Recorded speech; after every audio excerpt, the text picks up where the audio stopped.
Welcome to Variety Day here in Cresco, Iowa at Plantpeddler. All kinds of beautiful poinsettias. We have lots of people flooding into small town Cresco, Iowa for this event.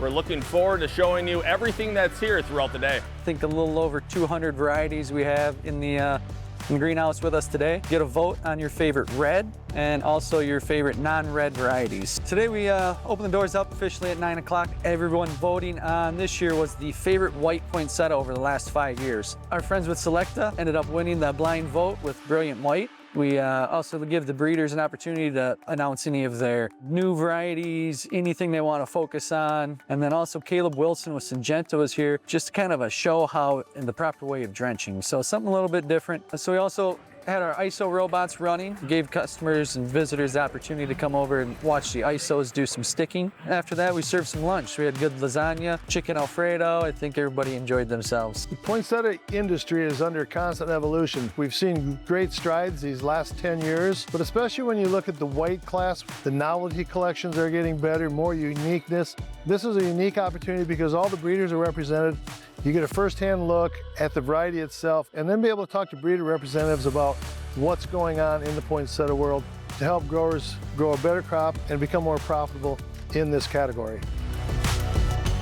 Check out who I'm with. I'm with Rebecca with InBloom. You and I have been working together on and off for a number of years, huh? Yeah. Tell me what your position is with InBloom, by the way. So I'm the director of InBloom, which is the poinsettia breeding program from Express Seed Company. We are in a collaboration with Steve Reinhardt. So InBloom is bred by Reinhardt Poinsettias. And that's a pretty big name in this industry, isn't it? Yes, it is. Yeah, a name that's iconic with poinsettias. Tell me a little bit about the two varieties that you have today. We have two new intros that I want to highlight today. This first one is called Glamour Red. So this is a really beautiful early season variety with a 7 to a 7.5 week response time. So it's going to be perfect for week 46 window.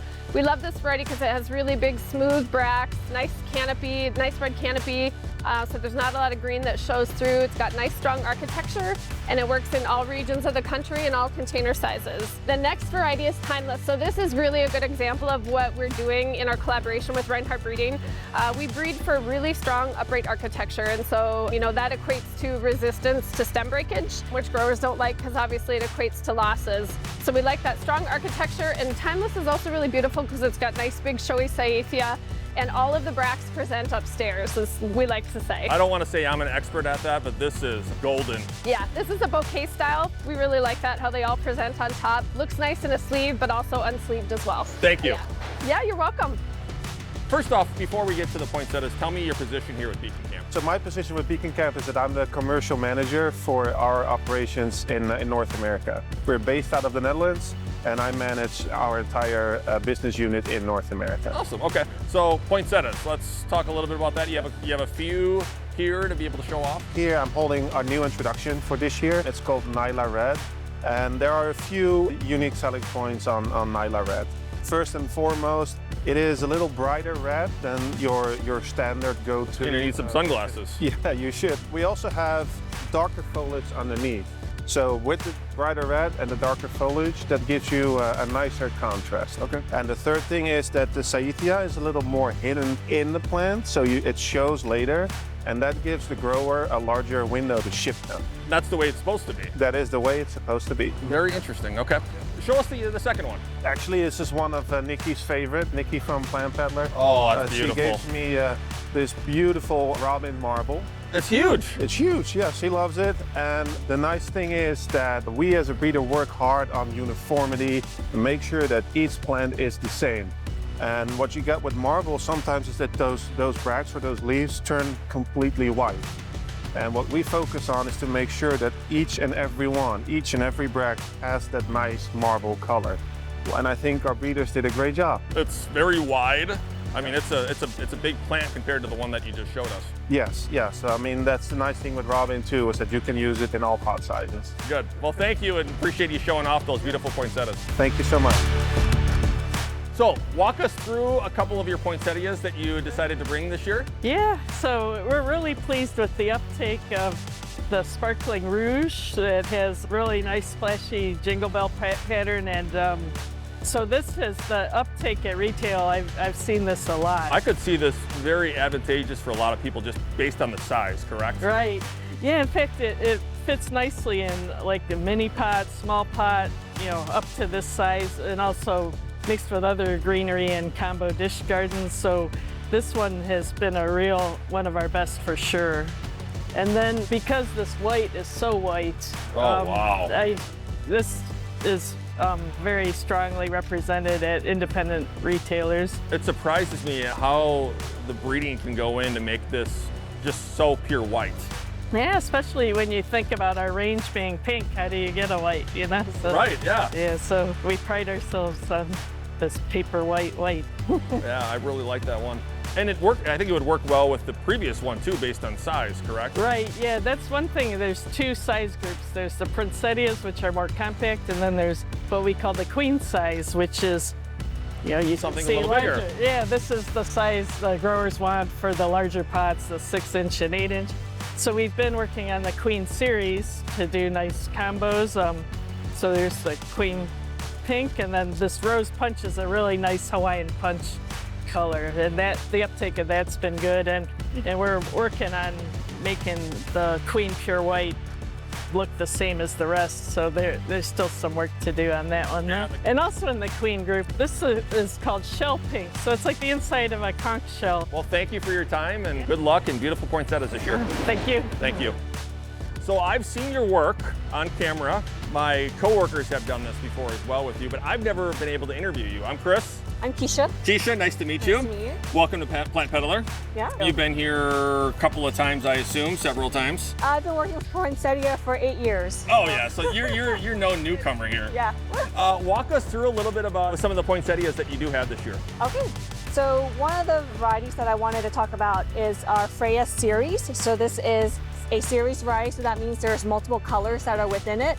And with it being a family series, that means that growers can also put them together. So this is a fast response time, 7.5 week, nice V shape. And so with looking at poinsettia production and how we can increase, the benefit and cost benefits for our growers. Let's move on, because I could just sit here and listen to you. I mean, I'm not even a flowers person or a poinsettia person, but very interesting. Do you have others that you want to show today? So the other variety I want to mention is our Imperial variety. So this is a 7.5 week, 8 week response time, what we call mid-season. So falling right into that after Thanksgiving, early December finishing. And what I really like about this is it has really nice large bracts, so very florist quality.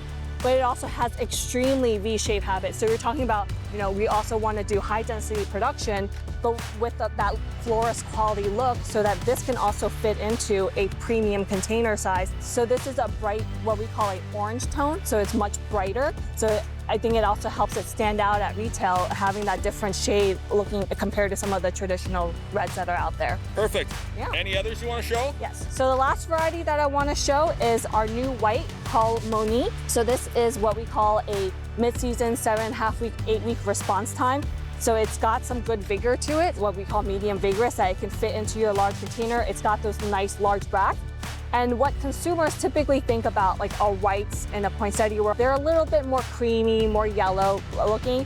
And I think now a lot of our breeders and suppliers are coming out with more of this traditional pure white. So what we call whites 2.0 that actually have that white tone to it, and it still has some nice growth, good V-shaped habit.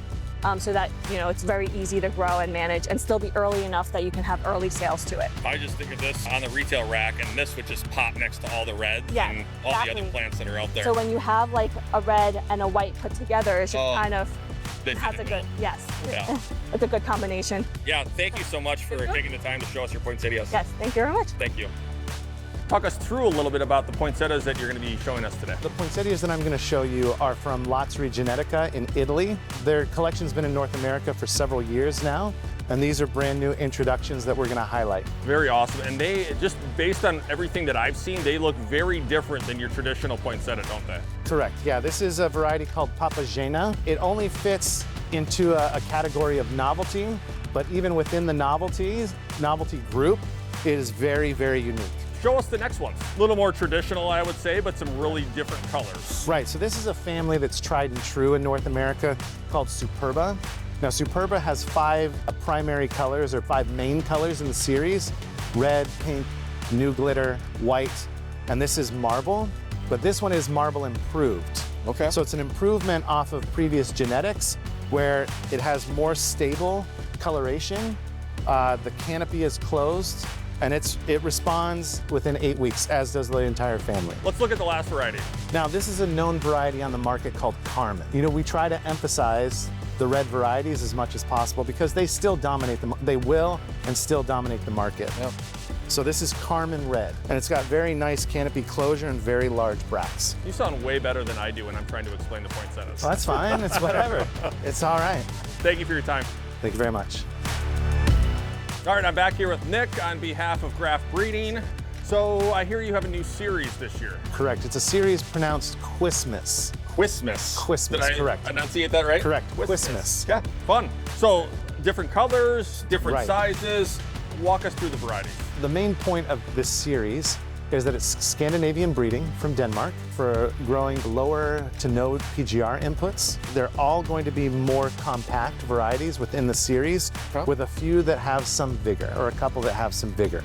As you said, there's a lot of colors, there's a lot of variety in the bract shape. So this is oak in my right hand and white in my left hand. I pulled them out together because their response time is 7 weeks, okay? They're both fairly compact, with white having a little bit more vigor, okay? Yeah. So Mojito and These Yellow. are different. Easy Mojito, peasy. that, I mean, right on. Right, spot on name. Mojito and Yellow, response time is 8 weeks. And they look similar, just it looks like the color and the size are just a little bit Right, different, and right? the shape of the leaves as Yep. well, for Okay. sure. But this is, of course, like you noticed, more compact than Mojito. Mojito's gonna stretch a little bit more.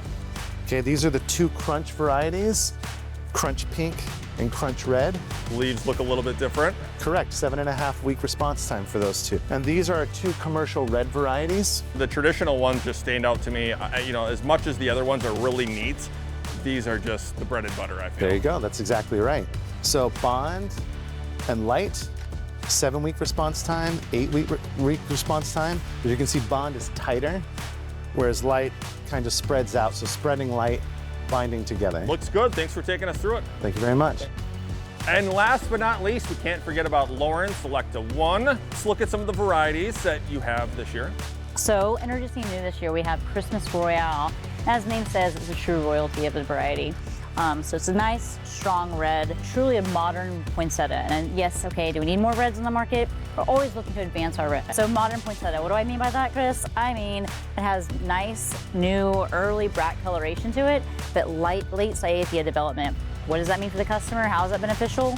Well, that's because it can last on the shelf a lot longer and still looking good. So you can see here, very strong plant, nice dark foliage to it, strong root system. You know, a lot of growers are actually moving towards a higher peat moss or peat wood substrate in their mixture. Tolerates it very well. It really helps it have a more filled look to it.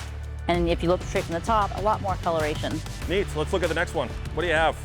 So, in contrast to the red, we're gonna add into this nice new white. So whites are great on the market. You know, you look back the last 10 years from now, a white really wasn't a white. It's more of a creamy yellow coloration.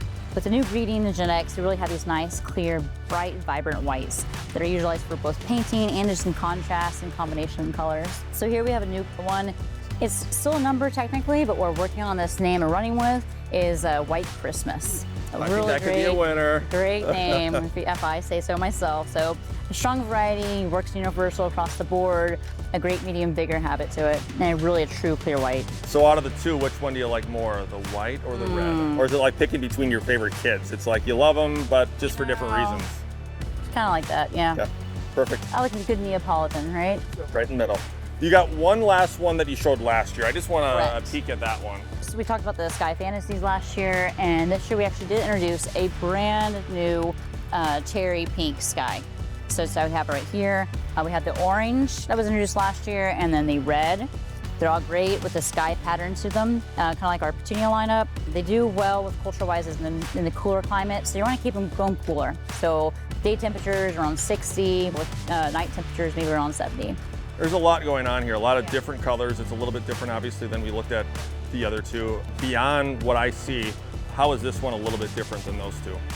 Well, you just get that sky patternation to it. It's a novelty type, so it's not going to be your run-of-the-mill one. It's going to really bring in your younger generation, someone who's coming in looking for something unique, you know, off the shelf, a little bit different.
So we try to make it a very inclusive day. Not only is it coming to look at varieties, but we try to get people an opportunity to interact with the breeders.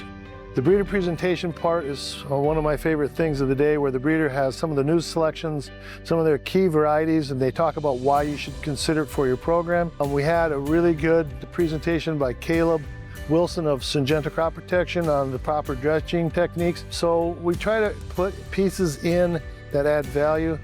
This year, the 5-year challenge was fun because it was whites. Last year, we had the best of the last 5 years red. This year, we went to white. Adding some new twists each year is really important to us, and keeping the event fun, making it valuable for our breeders and our partners and our growers.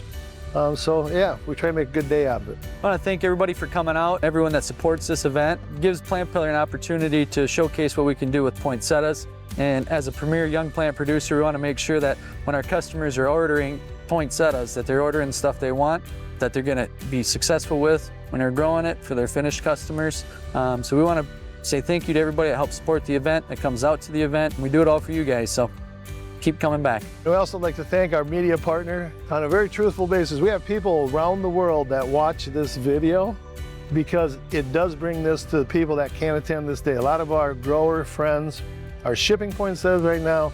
They trust that this video is going to fill them in on what they missed out on. So thank you to Nelson Media for helping cover our event.